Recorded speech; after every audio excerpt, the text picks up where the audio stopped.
my love can find your heart.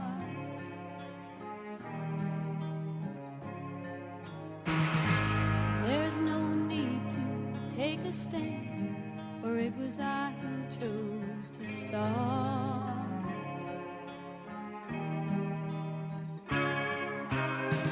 I see no need to take me home. I'm old enough to face the dawn. Just call me angel of the morning, angel. Hello, everyone. This is the, the owner of Deadpool here. I'm about to walk onto the set and see if James is ready to finally do a full spoilers review of, Deadpool 2. So, sorry in advance, Peter, or John, or whoever you have in the comment section. And what the fuck? Hey, everybody, it's RetroKid Reviews with Jessica Cruz, Green Lantern, as my co-host. This is kind of weird. No, you're doing good, you're doing good. And we're finally gonna do... Oh, you gotta be shitting me. Okay, first of all, fuck you, Retro, and second of all, who the hell are you? When did Green Lanterns become girls? No, put the camera down. No, I'm not doing it. Wait, what do you mean you're not gonna do it, Cable? Yeah, by the way, Cable's on the cam today. And are you shitting me? Let the man review his stuff. No. You have a long and beautiful gun. Ow! You gonna do it or not? Oh, you're gonna let me? I have half a mind to get half the core down here. Yeah, from another universe. Shit.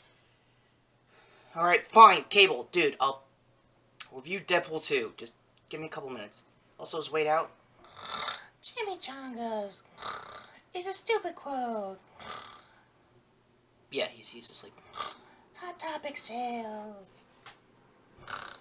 That should kind of hold him. Yeah, let's hope so. Cable, can you wake him up? Ah, shit. This is gonna take a while. Yeah, no duh. You know, why do we even do the gas cylinders and stuff like that? It was a thematic choice for, Wade. Yeah, I can see that. We're gonna I guess, Wade up for the ending, because, well, for once we actually had all the poster set up, so, I guess old school for the, openings. And also, Jess, why are you still here? He owes us a ring. Oh, yeah, that's right. You're gonna keep it? Yeah, it's my shotgun now.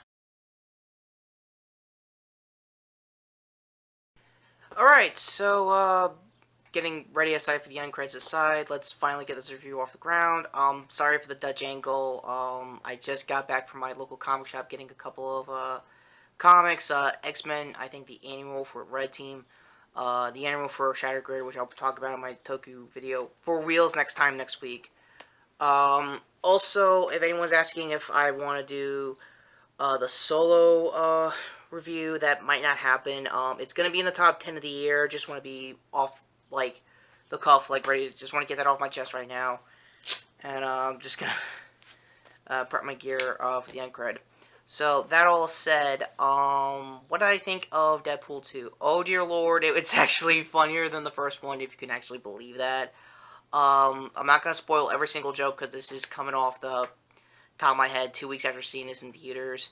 So, best guess. The best jokes I want to say, were definitely the fourth wall breaks. They're back in full swing.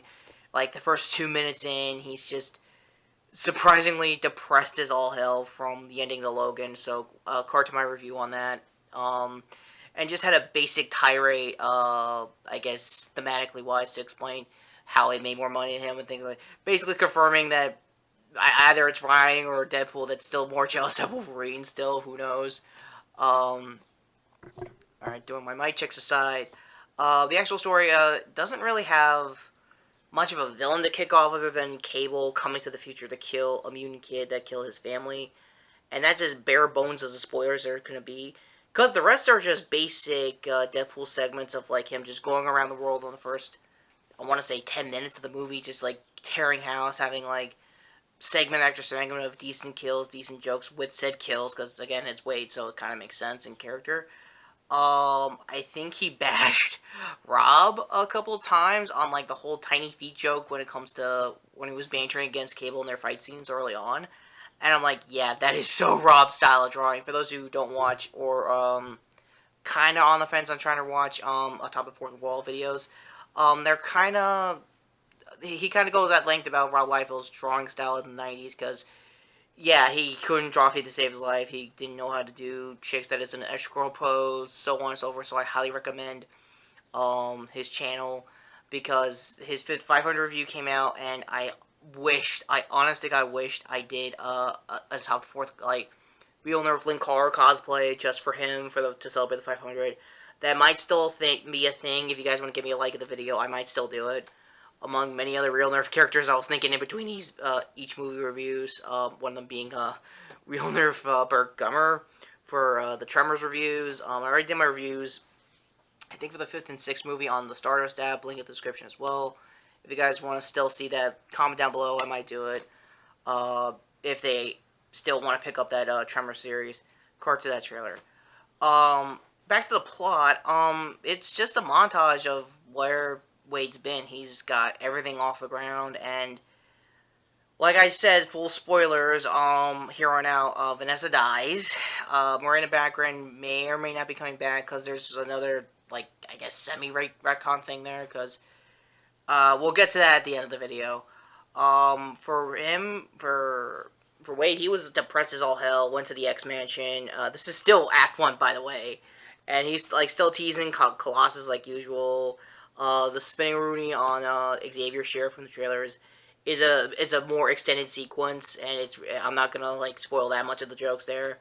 What I can say is they did add other X-Men in like a hallway shot of like I think the First Class cast. There's probably Easter egg video explaining that, and it's just I think it's them trying to have like a game plan for the Phoenix Saga, trying not to make the Dark Phoenix Saga suck again.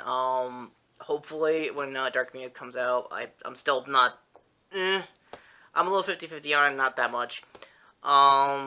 So yeah, I highly recommend that. That is a great segment.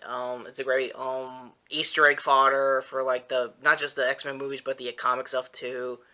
The kid, I don't know his mutant name. I think it was Fire Fist, if I'm not mistaken. I don't know the actor's name, child star-wise. IMDb link below, obviously.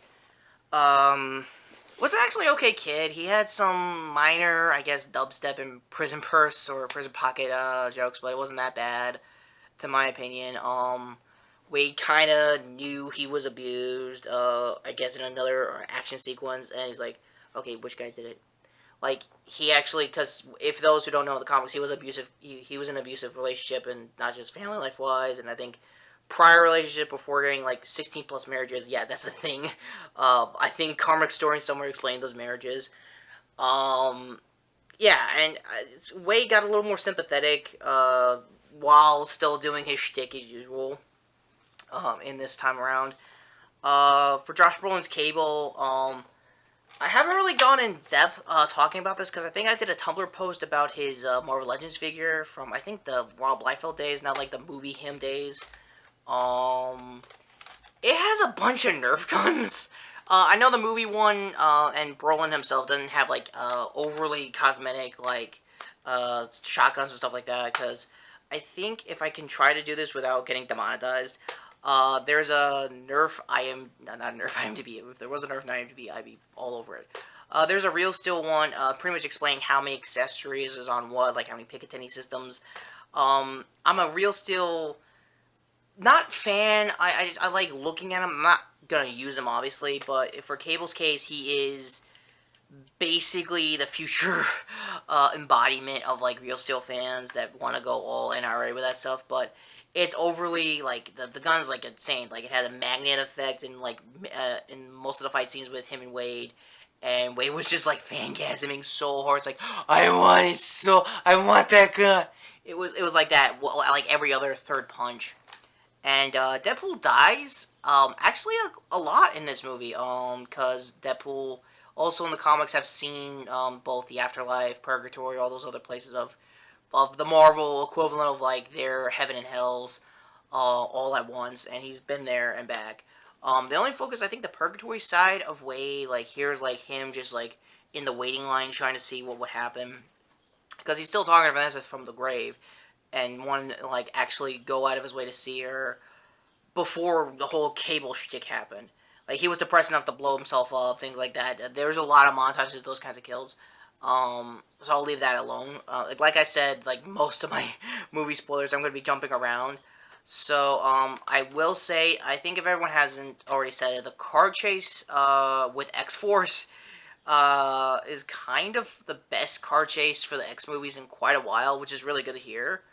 There was even a montage, I think, of the trailers or homage to X Men Origins with his like spin attack when he was still deflecting bullets with his katanas back in X Men Origins before the "sew my mouth shut" part for Wolverine Origins. What else about that?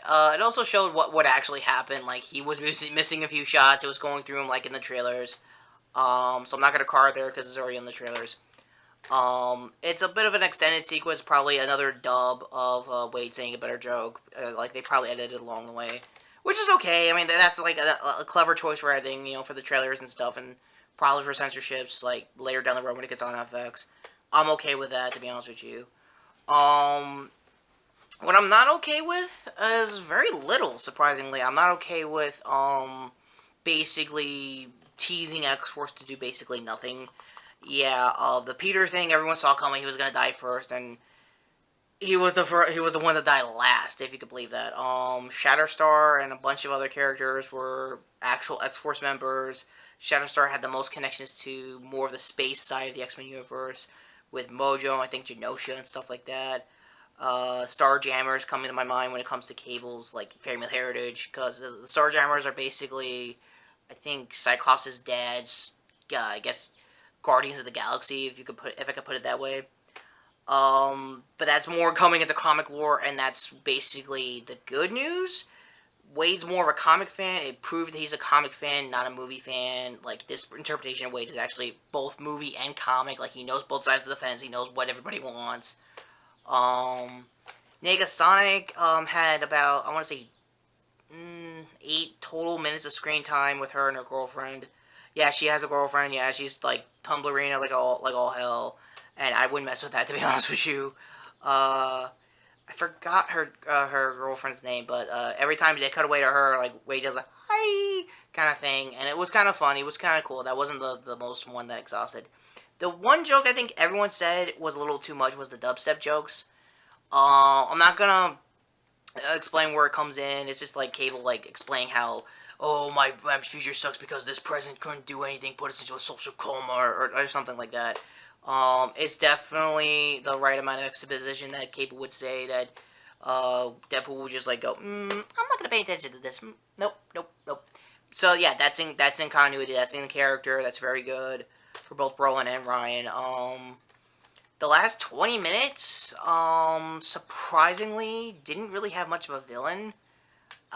Because everyone could turn good, and that's what I think most of the X-Books has become as time went on. Like, so you're an evil mutant. That doesn't mean you could still turn a new leaf and go forward for diversity and all that stuff. Because when it comes to, like, I've been reading into X-Men Blue, and, I know they all had original names like Uncanny, Astonishing. I'm assuming Blue's the Uncanny, side of the team. Please let me know in the comments if I'm right. Magneto is more or less in the comics now like an anti-hero. Like, he knows he can screw up. He knows he can go into his villainous ways, and there's times where I can let it go. Like, I know there's more people that are more powerful than me now, and I want to, like, just help out the few mutants that actually trust me, X-Men wise. So that didn't really happen here in this movie. The biggest surprise, and I'm happy I'm saying that this is full spoilers, is that the Juggernaut is here. Yeah. When I heard that they're gonna do a shout out to X3, I thought that or Kitty Pryde's Ellen Page. It would be weird as all hell, obviously, but who wouldn't be a real villain than basically Juggernaut? He was in the same prison with Wade and the kid in the first act. They hyped him like all hell, and Wade was over like, that's foreshadowing heaven right down there. Or some other, like, it's a foreshadowing joke, he said that. The best, I guess, they did a callback to most of the jokes they had in the first movie, like, the baby hand kind of stuff, with Wade when he got sliced up. This time it's the legs, And I'm not gonna spoil the whole sequence, but believe me, they had to do a deal with Cable to stop Fire Fist for the finale, and Wade's first walks with the new legs is the most hilarious sequence. So I'm gonna leave it at that.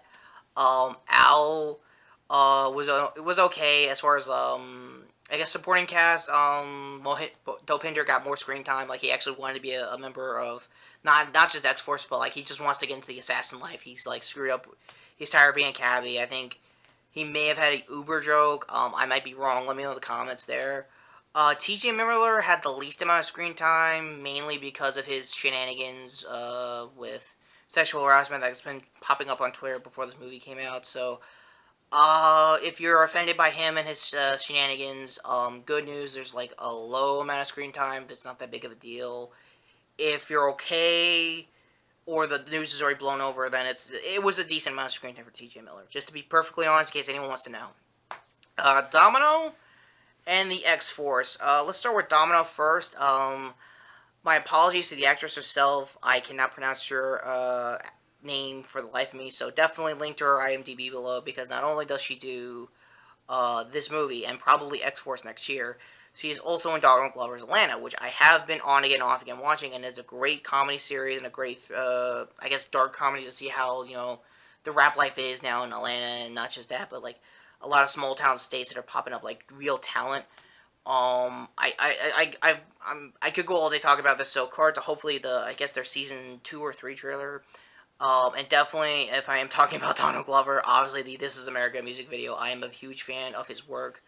Not when he was doing, Community, but his music life and him getting fan casted back then for Miles Morales' Spider-Man was actually got my attention. He's a good actor, and now with Solo, I am actually happy to see his Lando Solo movie than Han Solo's. There's a good reason why. I'll probably get into it when I get to the top 10s of the year, so that all aside, for Domino, she was really good. They explained her luck powers pretty well. The whole controversial decision of her having a different race than she is in the books, I didn't really have much of a problem with it. It was okay. The dust settled there on that kind of controversy, and nothing really came off as stupid or weird. But if you're still butthurt about it, just like me, who cares? I don't really care. As for the rest of X-Force, this is one of those times where I'm happy to have these review videos, full spoilers here on out. They all die, and like I said, Peter's last to die first, but Shatterstar, nah, he got hit by, I think, a bus. Yeah, he got hit by a bus and had green blood, kind of reminiscent to, I want to say, The Predator, since it's still a 20th century production, unless a Disney deal does something in the next couple of weeks.